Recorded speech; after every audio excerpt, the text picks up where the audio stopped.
I guess they really are retard-proof after all, Hernandez concluded, laughing at the memory of Maya's panic-stricken leap from the roof, his former bravado gone. Carter couldn't help laughing as well, and after a few moments of stubborn silence, even Myers joined in. But one man who wasn't laughing was the fourth occupant of the crew cabin, a real gloomy customer, sitting at the aft bench on the port side, directly behind Carter. The young private couldn't help but look at him again. He was easily in his 50s, he guessed, with a tanned, deeply lined face hidden by a greying beard that made him look a lot older. Clearly he'd been in country a while. His eyes were staring out at the dust bowl through the grimy window beside him, dark and pensive. There was a tension, a nervousness about the guy that put Carter on edge. The fact that he hadn't spoken a word to any of the men on board the chopper since they'd lifted off from Firebase Hammer 30 minutes ago only added to his disquiet. He had been bundled aboard at the last minute, a hitcher, a foreign, and not altogether welcome presence. He wasn't military. That much was obvious. There was no name tag on his body armor, no unit badge or rank insignia on his clothing. Nothing to identify him at all, in fact. None of them had said it out loud, but they were all thinking the same thing. The guy was a spook. Either CIA or NSA or some other clandestine group that was way above their pay grade. Part of another world that neither Carter nor the others had any desire to join. But what was he doing on their chopper? Unknown to Carter, a pair of binoculars was trained on the lumbering chopper as it beat a path through the dusty sky, exhaust fumes shimmering from the engine outlets. The thud of the main rotors from 2 miles away was just faintly audible in the warm air, but getting louder as the chopper approached.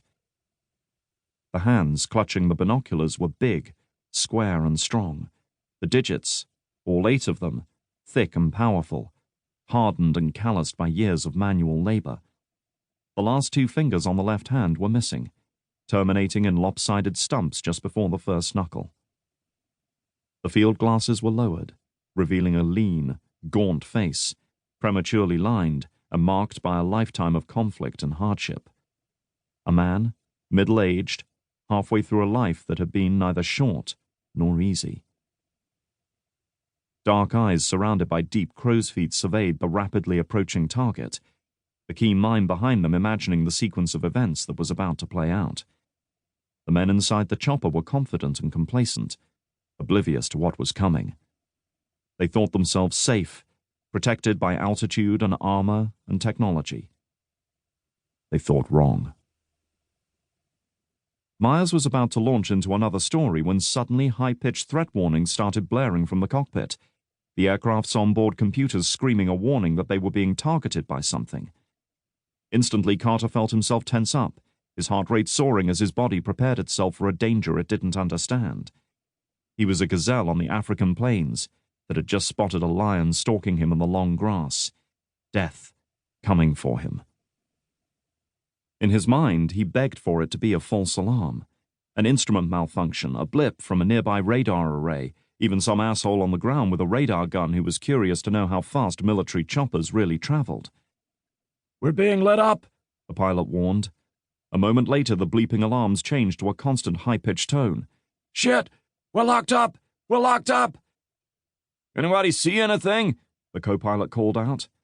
Leaning out further, Carter looked down towards a range of low hills off to the east, saw an innocuous little puff of white smoke, and felt his blood run cold. The missile was about 1.5 miles from its target when the operator depressed the trigger, just shy of 2,500 meters. It left its launch tube an instant later, propelled by a small disposable ejector unit that fell harmlessly away after serving its purpose. The main rocket motors kicked in a second later, and with a tearing roar the missile accelerated up to Mach 2.2, more than twice the speed of sound. "Missile inbound!" he yelled, more through instinct than intent. The pilot's reaction was immediate. "Hang on!" Jinking the stick left and jamming the throttles wide open, he put them in a hard turn to port under full power, raising the collective to claw for more altitude. He was no nervous rookie on his first flight, but a seasoned veteran of the Afghan theater who had been shot at by rocket-propelled grenades and small arms fire more times than he could count. He knew all the tricks.